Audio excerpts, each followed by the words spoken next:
Let's start the hour in Ethiopia, where the government is working to ensure the success of its numerous industrial parks.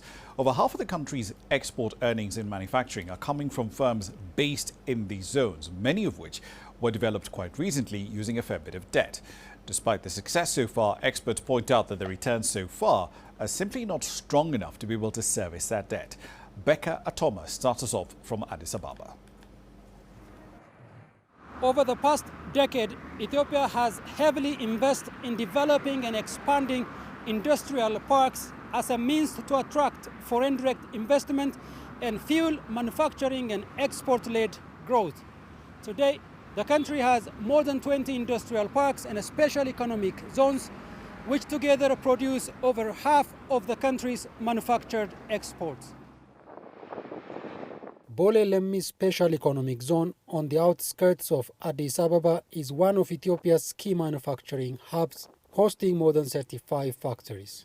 One of them is Galila Manufacturing PLC, a shoemaker with the capacity to produce 2,000 partially handmade export quality shoes. I started by preparing raw materials. Over time, I learned from senior colleagues and developed the skills to operate this machine. Now I work independently. Factories like these don't just provide jobs, they also teach valuable skills. They also pay better than many other factories, and I believe I benefit in many ways. Industrial parks and special economic zones are becoming central to Ethiopia's manufacturing drive, according to the Industrial Parks Development Corporation, which administers 14 industrial parks and special economic zones.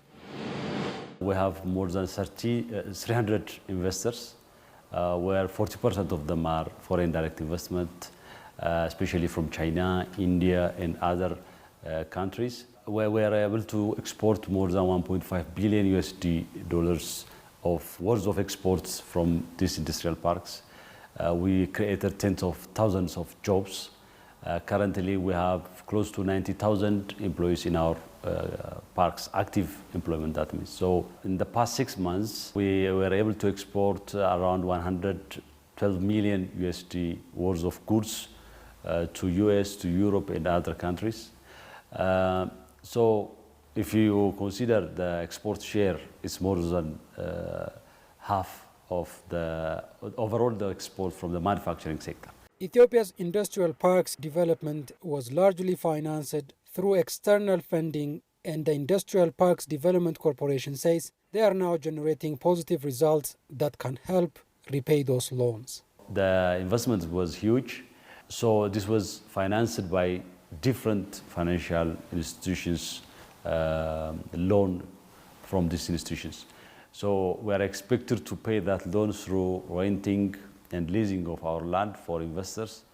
In that sense, we are doing a good job now. In the past 2-3 years, we have a positive growth. Some experts, however, disagree. They say that while industrial parks are boosting the economy, they are not yet earning enough to repay their loans, leading to a change in the government's borrowing strategy.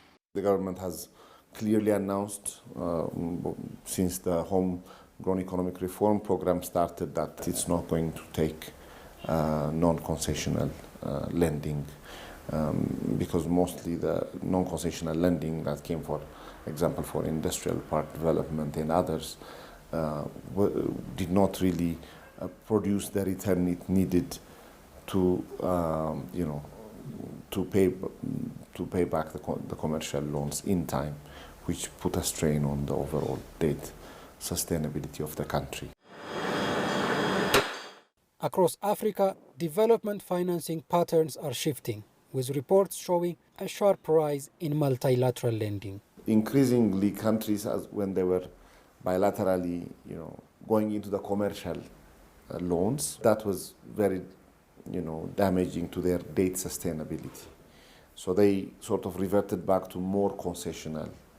I would not say they don't want bilateral lending. If a bilateral creditor is willing to make the loan concessional, of course they would be happy to take that loan. They don't have anything necessarily against the bilateral, the loan being bilateral. Dr. Tedros lauds Ethiopia for shifting focus from the lender to the type of loan. Beka Atoma, CGTN, Addis Ababa.